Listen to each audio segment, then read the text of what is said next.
Hi, my name is Ariana. For today's video, I'm going to be reacting to My Family Disappeared After a Game of Hide and Seek by Monster Animated. Let's get into the video. The Bam. love of a family is life's greatest I blessing, never was my reacted to this parents' person favorite before, quote. so They even had it framed in my bedroom and bathroom, so I could see it each time I got out of bed or while staring at my bathroom's mirror. Cliche, I know. I had everything a teen could want. An awesome dad and a loving mom who always created time out of their schedules for me. We didn't have much back then, but I was happy and comfortable. However, things began to change when my baby brother was born. He was born a week before my 12th birthday, and as if that wasn't enough, all the attention and love, or so I thought, shifted to him. On the morning of my 12th birthday, I sat up and waited for my parents to burst in with balloons and gifts, but the door never opened. I then got up and rushed to their room, thinking they were still in bed, only to find my mom fast asleep and my dad rocking my baby brother to sleep. They remembered later at night, after I reminded them that it was my birthday, and they apologized for not getting me anything. My dad said, "Sorry, sweetie, but we have a new baby, and we stayed up all night holding that milk bottle, but we'll make it up to you, Bunny." After another round of reminding him of his promise, my dad grudgingly took me to the park. Which 12-year-old goes to the park for their birthday? I'm not a dog or 5. I didn't want to go to the park, but it was better than nothing. At least, I was glad I was away from the baby's cries. On the way back home, my dad told me about how they had tried so hard to have another baby after me, but it never worked out. "This is a miracle. I'm sorry about how your birthday turned out this year, but things will return to normal very soon," he said. Well, that was a lie. A few months before I turned 13, the family-owned business hit it big and we became rich. We moved to a new neighborhood meant for rich people, and I changed schools as well. My parents became so busy that they would come home when I was asleep and leave before I got up. They got a nanny to take care of my brother, and I only got to see them during the weekends. Like this wasn't enough, they spent more time with my brother during the weekends than with me. My 13th birthday came and the same thing happened. They forgot, blamed it on their tight work schedule, and promised to make it up to me. Only that this time, I decided not to remind them to make it up to me. The funny thing was, they didn't forget my brother's birthday, and it was just a week before mine. The same cycle repeated when I turned 14, and it was then that I realized they didn't care for me as much as they used to. There was almost no happiness in my life until I met Lucas. Lucas's dad played golf on Saturdays with my dad, while his mom loved to go shopping with my mom. Each time they came over, Lucas would tag along. I didn't like him at first because I thought he was a jerk. He was trying so hard to show off, but he kept making efforts to get close to me, and I started to like him. Soon enough, when our parents got busy, we would sneak into my room and spend time together. I loved how he paid so much attention to me and always wanted to do silly things with me. On my 15th birthday, Lucas was the only one to remember my birthday, and he got me my first present in 3 years. I was so happy that he remembered that I hugged him longer than I had hugged anyone in a long time. I felt like I mattered once more and decided to forget about what my parents were doing wrong. I mean, Lucas cares, so I was good.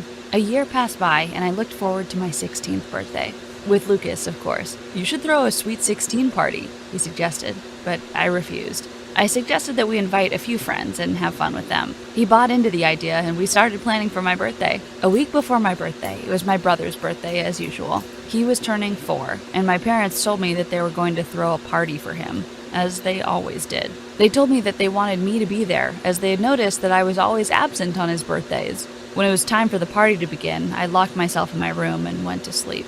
The next morning, they told me how displeased they were with my behavior, but I didn't care. I was glad that they finally felt the same way I had been feeling for the past 3 years. I wish they felt bad enough to ask me why I had suddenly grown cold, but they didn't seem to care, and just felt I was being a normal, rebellious teenager.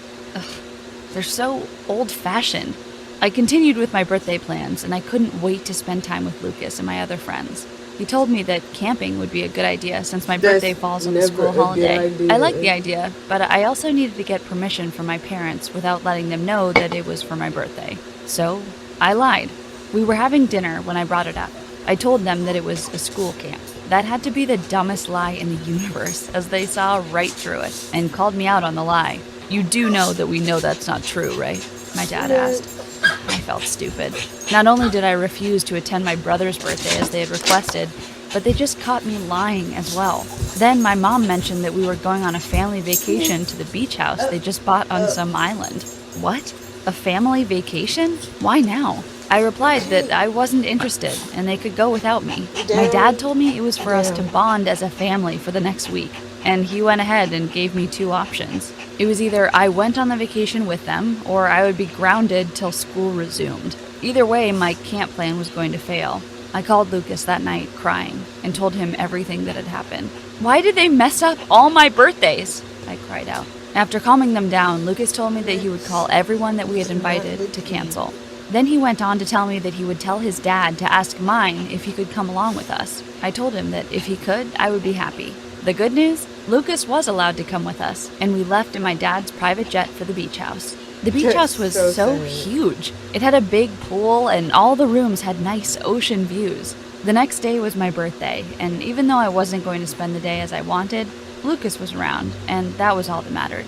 We settled in to have dinner that evening when my dad asked Lucas about the school camp.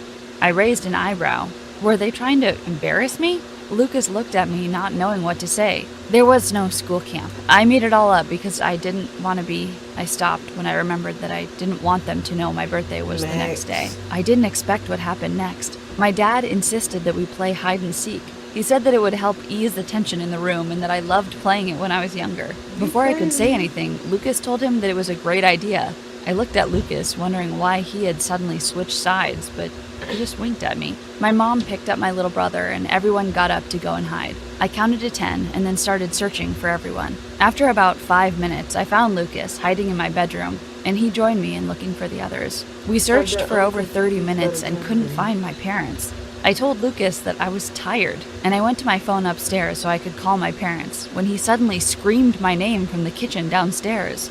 I ran downstairs to the kitchen and Lucas was nowhere to be found. I started screaming, "Lucas! Lucas, what happened? Where are you?" I panicked and called my parents, but their lines were switched off. I was about to go back to the living room when I saw a note on the kitchen counter beside Lucas's phone. It read, "We have your family and your boyfriend. If you call for help, you'll never see them again. We can see you." I felt cold shivers run down my spine. Was I being watched right now? Who had my family and Lucas? What was I going to do? I had so many questions running through my mind, and I was so scared. The doorbell suddenly rang, and I shuddered. I picked up a knife and slowly opened the door. There was no one there, but a small box with a piece of paper inside read, "Go to the garage and wait for our next instructions. If you leave before we tell you to, or try anything funny, you won't see your family or your boyfriend again." Shakily, I walked to the garage. I was almost crying. I sat down, and immediately, the garage was shut automatically. The lights came on, and I saw a whiteboard a few steps away from me with something written on it. I walked to it, and on it was written, "You can only choose one. Your family or your boyfriend. Who's it gonna be, Bridget?" How did they know my name? Why are they telling me to choose? Didn't they say that they would let everyone go if I didn't call for help or leave? What's going on? Who could do this to my family? My mind flashed back to all the scary stories I had seen about situations like this, and I started crying. After a long while, I looked at my cell phone. It was a few minutes to midnight. I had been in the garage for over an hour. Should I call the police? Were they torturing my family and Lucas already? Without thinking, I started to dial 911 when suddenly the garage door started to open, and I saw Lucas holding his side with his right hand and the garage door remote in his left hand. I ran to him as he fell to his knees and helped him up. "What happened? Are you hurt? I'm afraid," I said all at once. He told me that he got hurt from fighting off 2 guys that held him captive, and that he tricked them into the woods so he could come get me and take me to where they kept my family before they got back. He said he had dialed 911 already and the police would soon be here. He asked me to take him into the living room as he could no longer walk. With his arm over my shoulder, I made for the living room. As I opened the door and said, "Lights on," I was greeted with shouts of, "Happy Sweet 16, Bridget!" I almost died from shock. My whole family was there on the sofa, and that wasn't all. My friends who I had called to cancel camp night were there. The whole place was decorated, and there was a cake on the center table. I turned to look at Lucas, and he was all right. He had poured ketchup on his shirt to deceive me. My parents started walking towards me, and I ran to hug them. "Happy Sweet 16, Princess. We love you." They told me how they had planned it all along since the day I started planning with Lucas. And they had gotten Lucas to come with us even before I said so, because they didn't want me to run away. That would They apologized traumatize for you. not having enough time for me and promised to do better. For the first time since he was born, I gave my brother a loving hug. My sweet 16 couldn't have gone better, besides the scary kidnapping part. I told my parents never to pull such a prank on me again, though. This was scary, but everyone put their heart into the planning, and that meant a lot to me. And that's the end of the video. I know I didn't talk much, but Max was losing his mind.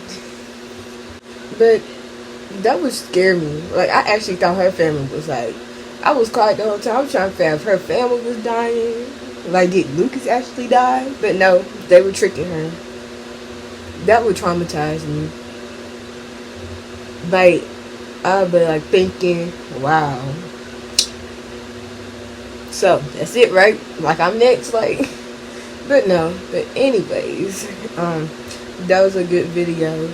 I was like in suspense the whole time.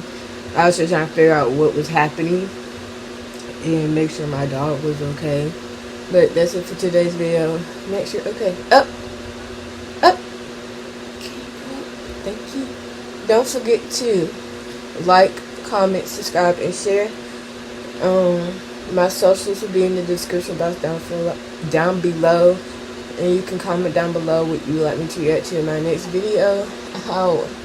And with that being said, don't forget to stay. Don't forget to stay. Love yourself. Max, love yourself. Be yourself. Deuces.